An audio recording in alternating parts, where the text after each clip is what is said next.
Hi, I'm Dr. Tony Evans, and I'm excited for you to join me on Heroes in the Bible. Please be sure to follow the podcast on Apple or Spotify so you get the newest episodes right as they come out.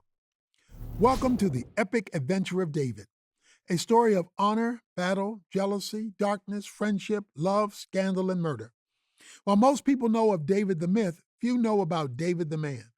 In this episode, father and son are pitted against each other. Absalom's hostile takeover of Israel cannot be complete until David is dead.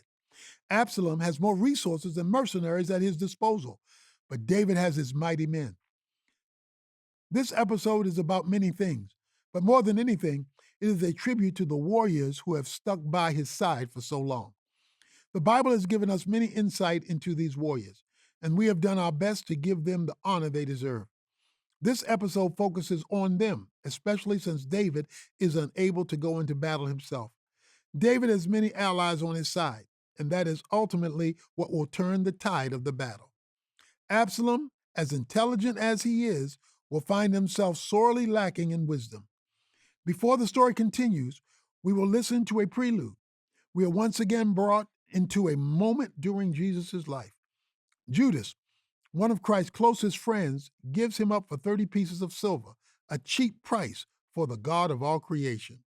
The guilt from his act drives Judas mad, and he meets an undignified demise. His death is a foreshadowing of another death in this episode. Who it is, you might have already guessed, but David may have other plans. Join us for episode 27, Hanging on a Tree.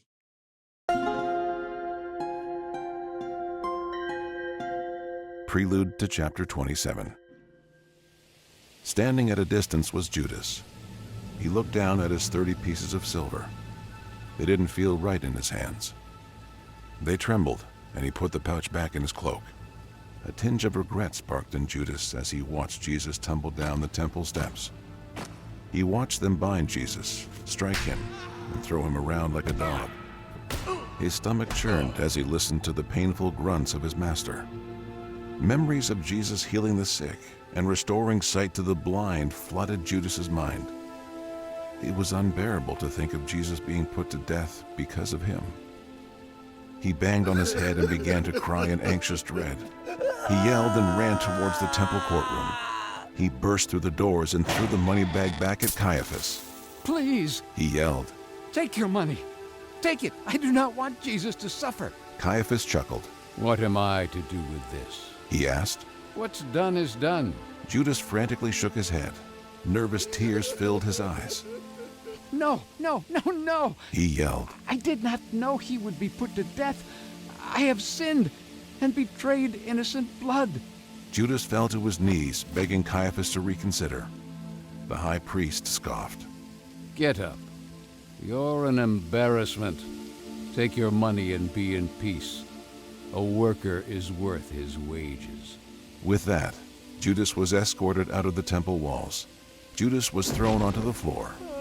He lay there for a long while. His eyes were blanketed with regret. He rose to his feet. Sweat, tears, and blood dripped down his cheeks. Judas hobbled his way towards an olive tree. He looked up. The clouds above were thrashing, ready to burst. Judas shook his head. His eyes were glazed over as he threw a nearby rope up onto the tree. He climbed it, tied a noose around his neck, and jumped off the branch. The rope tightened, and Judas's body flailed for a long moment. The sound of tightening rope and rustling leaves cut through the silence of the early morning. Then, as the sun rose, Judas breathed his last breath.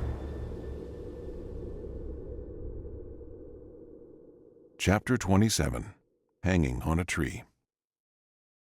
Chariots of bronze burst through the palace gates, trampling the well-tended garden underfoot. The chanting of Absalom's name grew louder and louder as he dismounted his horse. He turned to the people who had followed behind him and waved. King Absalom. He whispered to himself. He shook his head and laughed. What a great king I will be. He walked into the palace, with Ahithophel close behind him. Gather any of the remaining advisors of the king. He ordered. I would like to begin my reign as soon as possible.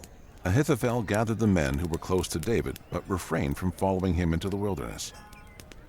Among them was Hushai, fresh from the Mount of Olives, where he was commissioned by David to sow discord. Hushai entered into the throne room of the king, ready to do the dirty work of politics. He never thought he had a knack for lying and deception. It was one of the qualities that made David trust him so much. However, in this moment, deception was required. He would do his best to undermine Absalom and Ahithophel in their attempt to overthrow the kingdom. David's reign in Israel hung in the balance. Hushai entered and raised his arms to Absalom. Long live the king! Long live the king! Long live the king! He shouted and clapped. Absalom cocked his head to the side and peered at Hushai. Hushai, is this the type of loyalty you give your friend, David? I know how close you two were. Why did you not retreat with him into the wilderness? Hushai paused for a moment, remembering that he was not very good at lying. He smiled and opened his palms. Good, Absalom. My loyalty is to the king that the Lord and people choose.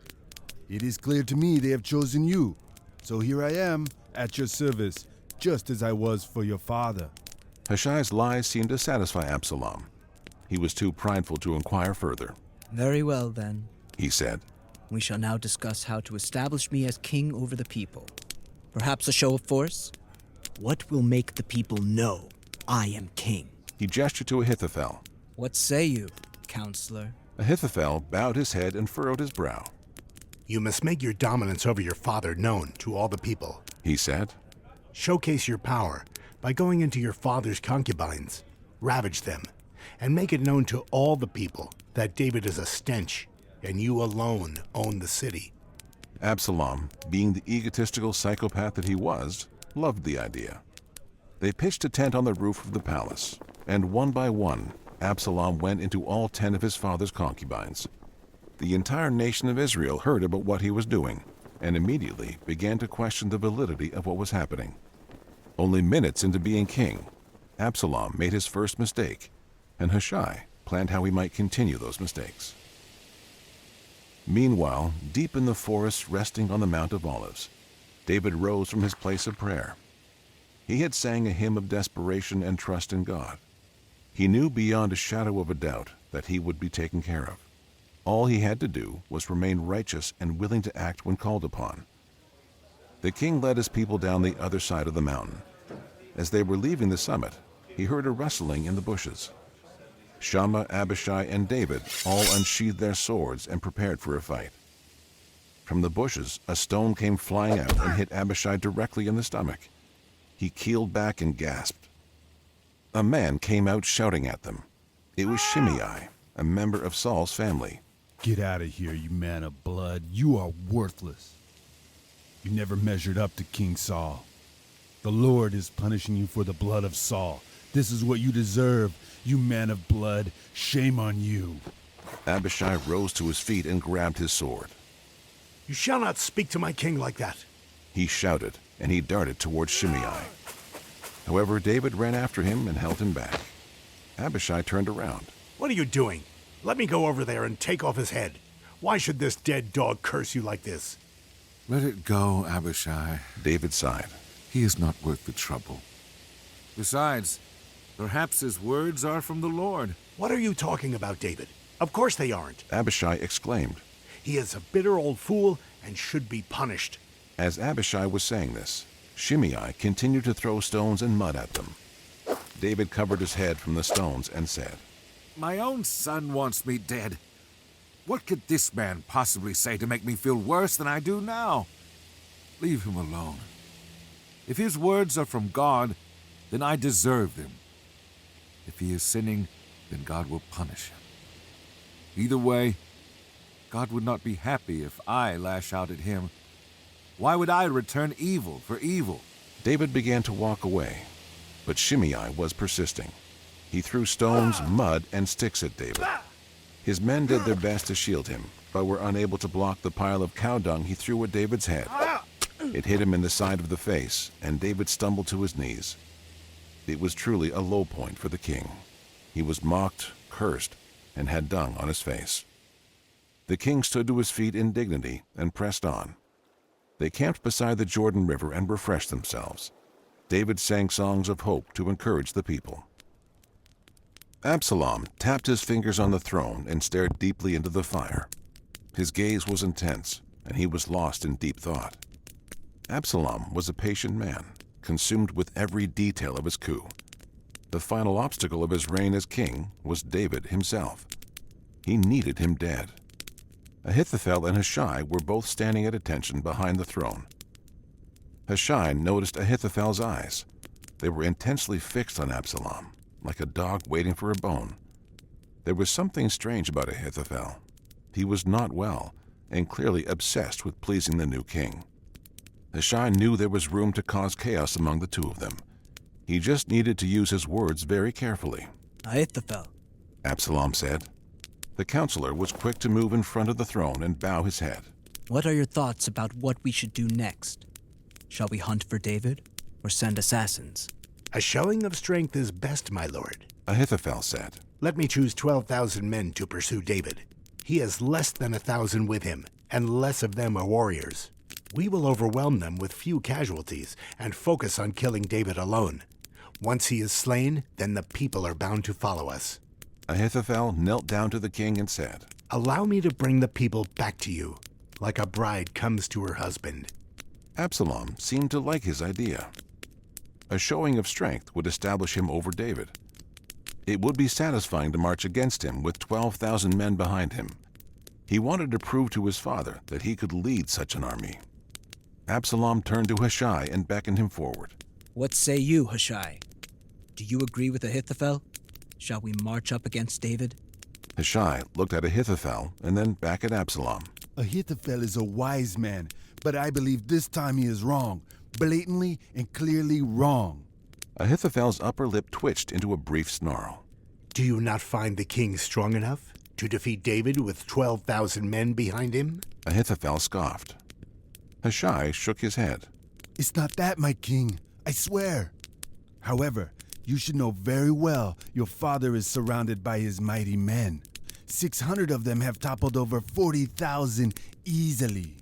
They are strong, good tacticians, experienced, and now you have provoked them like a mother bear robbed of her cubs. It does not seem to me a wise decision to simply march against them and expect to win. What if we surprise them? Ahithophel said. They will need to rest. What if we attacked them in the middle of the night? Hushai shook his head again. You clearly have not met King David. Do you really think he would sleep among the people? No. He will camp elsewhere to protect the people from harm. All you will accomplish is attacking innocent people and being called a murderer of fellow Israelites. Absalom was annoyed, but knew Hushai was correct. Hushai could sense the tension between him, Absalom, and Ahithophel. He breathed in deeply and thought for a moment. Perhaps He began. we should meet them at a neutral battlefield, one in which we can get a clear vantage point of David. We increase our efforts if we can target David specifically. Hushai could tell that his answers were not satisfying Absalom, so he appealed to his ego, saying, I have no doubt that you will be able to rally the men of Israel behind you. March up against David and face him yourself. If for some reason he gets past you and into the city, all Israel will bring ropes, and we shall drag him into the valley until not even a pebble is to be found there. That final word stirred Absalom, and he was pleased with Hushai. Very well. Absalom said, We shall march. We will gather men and meet David and his band of old dogs, and the entire world shall know that I am the great King of Israel. So Absalom rose from his throne to go and prepare, leaving Hushai and Ahithophel alone. The two of them stood there, staring at one another for a long time. Ahithophel knew Hushai was up to something, but could not prove it. Hushai could see the unbalanced psyche of Ahithophel begin to teeter away. He was shaking and nervous. Finally, Hushai spoke, saying, It is time to prepare the men, Ahithophel. You should be following the king. Ahithophel said nothing. He left, and Hushai rushed to go send word to David. He went to Abiathar and Zadok, telling them all that was happening. You must warn David not to rest in the warpath of Absalom. If he is anywhere near the Jordan River, he must escape now if his people want to live. Jonathan and Ahimaaz left to send the message to David on behalf of their fathers. They ran into the night like cats, scurrying through the streets without making a noise. However, there were some who were aware of their mission. A young man had seen them leaving the city and sent word to Absalom's guards. They left on horseback in pursuit of the young priests. Jonathan and Ahimaaz ran for their lives, cutting corners and hopping over barrels of wine and grain. The chase was frantic, and the two men felt like they were moments away from being captured. They turned the corner to their rendezvous point with another woman messenger. She was standing by the well, waiting for them. Instead of greeting her, the two young men leapt forward and jumped into the well. When the woman saw the guards riding, she quickly lifted the large tarp covering and draped it over the mouth of the well. The guards slid to a stop and yelled. Where did they go? Where are Jonathan and Ahimaaz? The woman didn't flinch. She pointed south and said, They jumped into the brook and followed it downstream. I think they were heading outside of the city. She said. The guards wasted no time. They followed the brook down for miles, searching desperately for the young men. When they found nothing, they rode back into the city and searched for them there. The woman uncovered the well. The two young priests burst out of the water and gasped for air. You must leave now. The woman said. They may be back. So the two men ran into the night, sopping wet and filled with purpose. The silvery moon hung over David's camp like a watchman. Its silvery light shone down on them, bouncing off the water of the Jordan River. David washed his face in the cool water, wiping off the last of the dung. He sighed and looked up at the moon. It seemed closer than usual, as if the eye of God was bending down closer to keep a close watch. David shook his head and chuckled. He wished Jonathan was here. He longed to hear his wisdom on what he should do next. He could not run forever. Eventually, he knew they would have to fight. As the thought of fighting crossed his mind, he wondered where Joab was. Perhaps he too has abandoned me. David thought to himself. I am no longer a man worth following. The king had a sinking feeling that he was being punished for his sins. Nathan had prophesied that bloodshed would never leave his house. This seemed like a reasonable fulfillment of that prophecy. He looked back at the camp. Most of the people had retreated into their tents for the night. He still could not believe all his mighty men and hundreds of his servants had followed him into the wilderness. He did not find himself worthy of their loyalty, but he would do his very best to protect them. They were his sheep, and he was their shepherd. David caught a glimpse of his son Solomon being carried into the tent with his mother. He jogged over to them and gave his son a kiss on the forehead. He tucked both of them in and sang a hymn as they drifted to sleep. He stroked Solomon's hair and wondered what would become of him. You are special, little one, David whispered. I wonder what will become of you. The king left the tent and sat down beside the fire. Abishai, Shammah, Eleazar, and Ittai were already gathered around. The five of them spoke for a long while about the next steps. They bickered, laughed, and cried. It was just like old times in the wilderness. God was still their leader, and they trusted the Lord for his intervention. As the night was growing cold and the men were ready to retreat into their tents, a stirring was caused among the camp. The two young priests had finally arrived with word from Hushai. Absalom is marching! They shouted.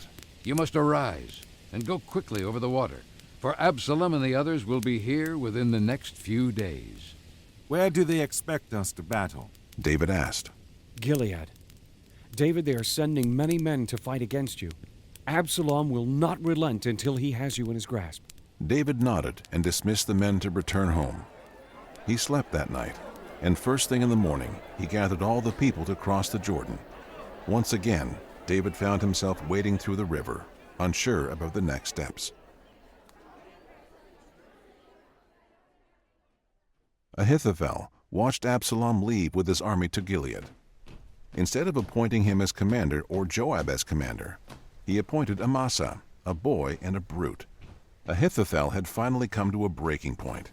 He had stewed in anger against David for so long that he was too quick to jump to Absalom's side. Now, he was a man without a king. He betrayed David and Absalom preferred the counsel of Hushai over him. His hands trembled and his cheeks were red with rage. He took a deep breath, closed his eyes, and left to return home. He set his house in order, tied a noose to the top of his home, and hung himself. His body hung there lifeless as a symbol of the sad and sorry state of Israel, a nation without a king. A storm was approaching. The wind howled from the east, and David wrapped his cloak around him tightly as he and his men marched forward. Absalom had crossed the Jordan River and camped at the forest of Ephraim beside a large valley. David, Ittai, and Abishai climbed a small hill to get a better view of the battlefield. It was rough and wide ground. If they were to fight there, it would not be easy. Absalom's men outnumbered David's 5 to 1. An open field would give the advantage to the army with more men. We can take the fight straight to the forest, David said. If we take today to march around the valley, we can meet them on the other side of the forest of Ephraim. It would certainly narrow the battle to a more manageable size. Ittai agreed. However, I would still feel more comfortable if we had more men. Then more men you shall get. A voice called out from behind them. David and Abishai looked over, and behind them was Joab, leading hundreds of soldiers. He opened his arms up and smiled. You did not think I joined the ranks of Absalom, did you? He burnt my fields. David laughed and embraced his friend. The four of them discussed the situation, and all arrived at the same conclusion. They had the best chance attacking in the forest. David gathered the men together and began to map out the battle. Abishai, you will take a third of the men and attack first. Ittai will take a third of the attack from the flank. Joab, you will take the last third and ambush them once the battle has been initiated. I will march with Abishai at the front. I desire to face Absalom myself and bring him back with me. Any questions? The three others looked at each other with concerned looks on their faces. What is wrong? David asked. Joab answered and said, My king, this is a battle you should not march into. What? No! I must go with you. It is my duty as king, and I will not abandon you like I did in Ammon. This is different. Ittai protested. If you are there, they will not relent until you are captured. However, if you are absent, it gives us the option to retreat. They do not care about us. They only care about you. Joab placed a hand on David's shoulder. I would not want to fight against my own son. If the moment came when I had to slay him for the good of the nation, I am not sure I would have the strength. So I will spare you from that decision. You should defend the city nearby with a group of mighty men. If we need to retreat, we will flee into the nearby city, and you can help us escape. David paused for a long while. He sighed and looked out over the horizon again. His son was camped near the forest, probably strategizing with his own men on how to slay him. It hurt him deeply that he had to march against his own son. He understood the point his men made and did not argue. He lifted his hand in surrender and said, Whatever seems best to you, I will do. So the king took reinforcements to the border of Gilead near the gate. He ordered and placed Joab, Abishai, and Ittai in the proper formations and sent them off. However, before they left, David stopped them and said, Please, deal gently with Absalom, for my sake. Bring him home alive, if possible. They nodded and departed for the forest. The storm above continued to pick up speed, and the blustering wind howled through the woods like a pack of ravenous wolves. The clouds blocked out the sun, and the woods remained in darkness. Scouts from the camp of Israel sent word to Absalom that David's men were marching from behind them, so he rallied his men to absorb the attack. They pressed forward into the forest, listening for David's men. Absalom had marched with Joab before when doing raids of smaller nations. However, he was not aware of the full strength of David's mighty men. Legends of their power were more of a fantasy to him than reality. He was gravely mistaken. The first attack was from Abishai. Behind him were Eleazar, Shammah, and Joshabim. They attacked with the same speed as the wind above them. Absalom furrowed his brow and lifted his sword. He commanded. The combined remnants of Israel's army with Absalom's mercenaries ran forward and clashed with Abishai. Shammah ran ahead with his sword. He dodged the initial attacks, slashing men at the ankles as he went. His sword was an extension of his own body. With it, he once killed an entire army of Philistines on his own while protecting a lentil field. Joshua was not far behind. He ran gracefully with a spear in his hand. Every man who came up against him was met with the tip of the spear lodged into their throat or chest. His speed was unmatched, and the grace with which he wielded his weapon was unparalleled. It is what earned him the place of captain, and how he once killed 800 men all by himself. Eleazar held back, holding his ground until more enemies stepped forward. Dozens launched themselves at him, only to perish immediately. Eleazar's sturdiness and strength earned him the trust of King David. He once fought with David for so long that his sword stuck to his hand. Absalom panicked as he watched David's mighty men fight. They were more ferocious than lions and quicker than hawks. He was beginning to feel the full weight of just how strong they were. He turned back to retreat back into the forest, but Ittai was already attacking at the flank. They gave Absalom no choice but to fight. If he wanted the throne, he would have to spill blood on the battlefield just as David did. So Absalom rode forward on his horse, slashing through opponents and leaning on his training. Joab was not far behind with his men. When he finally entered, that was Absalom's signal to flee. He whipped his horse and rode as fast as he could. The tree covering became shorter and shorter as the horse rode under the thick branches. Absalom slashed through the branches with his sword, frantically trying to escape. He could hear the clamoring of soldiers in pursuit behind him. He yelled in fear and whipped his horse even more to pick up speed. The great oaks covered the skies, and the branches intertwined with one another above him. The covering became lower and lower, until finally, Absalom rode fast into two branches, getting his head caught between them. The force crushed his throat, and the horse continued to ride forward, leaving the prince hanging by his neck in the air. He gasped and struggled to free himself, but his neck was lodged deep into the oak. One of the soldiers saw Absalom struggling to get free and ran to tell Joab. Quick! Joab! Absalom is hanging from a tree! Joab took the man by the collar and yelled. You saw him hanging there and you did not strike him down to the ground?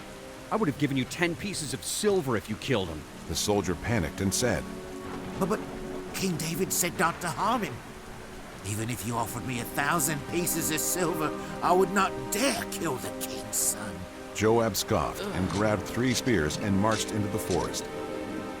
The wind bellowed through the forest, nearly knocking the young soldier off his feet. However, Joab marched forward unhindered. Hanging in the oak covering above was Absalom. He was gasping for air and trying to break himself free.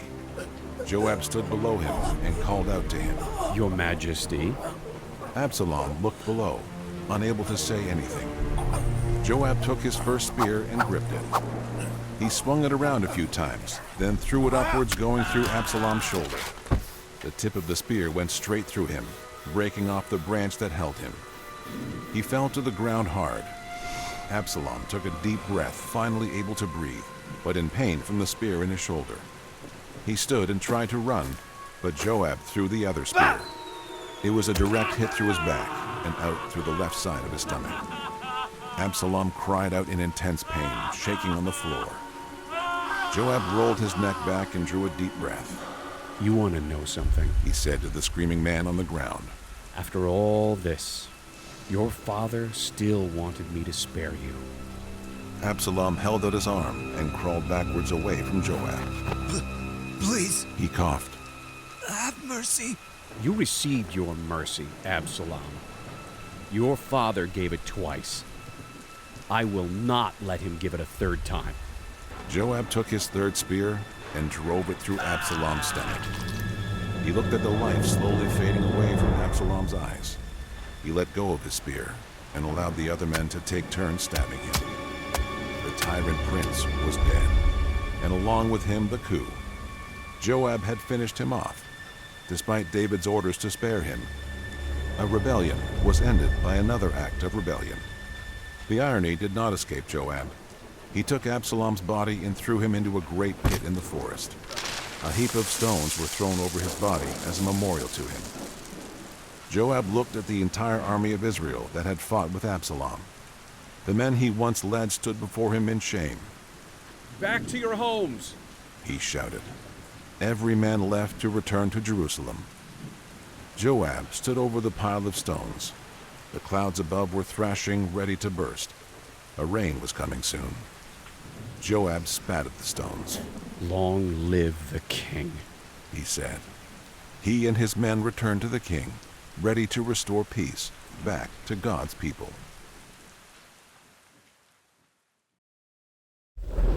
King Absalom's reign was quick.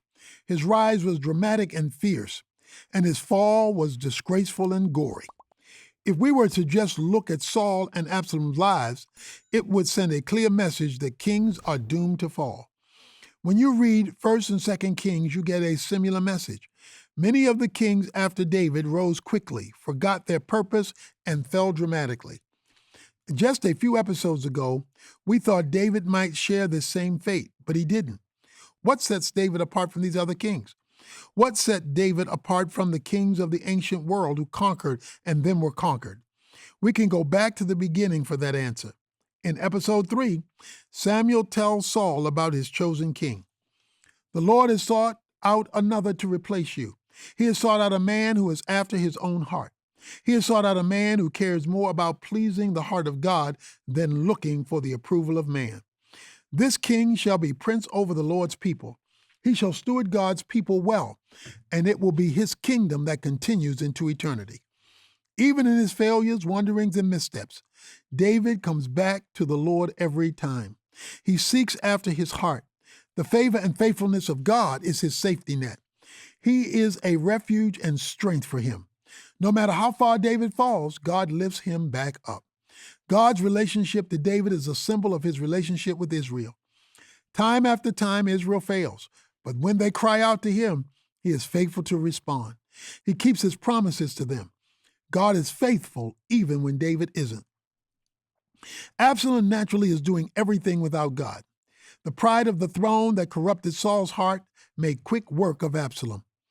Not even minutes into being king does he have a horrendous failure. He ravages his father's harem, subjugates the people, and marches to go fight the mighty men. Absalom, a man of wit, lost all of his sensibilities when he became king. Pride tends to cancel out whatever our gifts are. Absalom was a smart man, but there was no room for sober thinking when pride occupied his mind. Think about some of the gifts you have. Think about how much more useful they would be without any pride or arrogance. Hubris stains our ambitions, but humility makes them clean. David proved once again to be a humble man.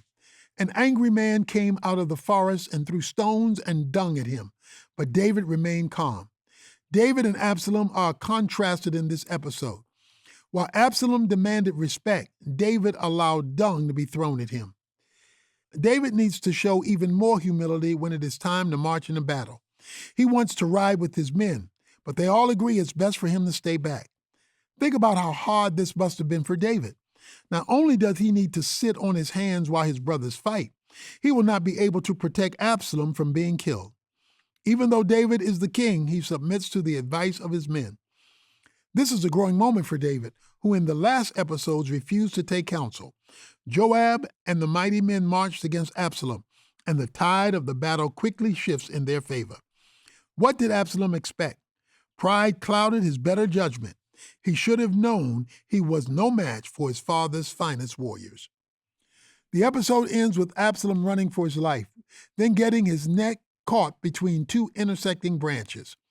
It's a horrific image that gets even worse when Joab arrives. The commander of David's army doesn't spare Absalom, and we are left wondering if he made the right call. David had a tendency to show mercy when judgment may have been more appropriate, especially when it came to his sons. But is rebellion a way to squash a rebellion? Joab recognized the irony himself. This leads us to consider a few questions. Do two wrongs sometimes make a right? Do the ends sometimes justify the means? We aren't told exactly what the answers to those questions are, but we are invited to wrestle with them. Joab robbed Absalom the chance to change his ways. In Joab's words, "You received your mercy, Absalom. Your father gave it twice. I will not let him give it a third time. Odds are Absalom wouldn't have truly changed, but was that Joab's call to make? We will leave the question open for now and see how Joab and David's relationship evolved in our next episode. Absalom hung from a tree, disgraced as a traitor, but David still loved him till the end. This brings us back to the prelude. Judas is the one who sold Jesus out, also hung from a tree. He betrayed him and gave him up to be killed, but Jesus loved him till the end. In John 13, we're told that Jesus washed all his disciples' feet. He served every single one of them, including Judas, who hours later sold him for 30 pieces of silver. Judas's actions did not change Jesus' love for him, just like Absalom's actions did not change David's love for him. Know this, brothers and sisters, no matter what you have done or how far you've strayed, God still loves you. Jesus' love is greater than your sin. Even in our rebellion, God still begs for us to come back to him. In our next episode, David continues to mourn the loss of his son. His tender heart is put on display, but it may be time for David to cease his tears and steady his grip. What Absalom started is not over. Join us for episode 28, The Rebellion of Sheba. Thanks again for listening. For more inspiring stories, daily prayers, and wisdom to last a lifetime, go to pray.com. And to expand your Heroes in the Bible journey, download the Heroes of the Faith devotional at tonyevans.org/heroes. Follow the podcast on Apple or Spotify to get the newest episodes right as they come out, and always be inspired by the Bible. God bless. Hello, my name is Matthew Potter, co-founder of pray.com. I wanted to ask, do you know what your bank does with your money? At America's Christian Credit Union, your everyday banking helps grow churches, expand the reach of missions agencies, and supports fellow believers across the country. Learn more about specials for switching to ACCU and their nationwide banking capabilities at americaschristiancu.com/pray. Plus, the peace of mind knowing that this credit union is federally insured by the National Credit Union Administration.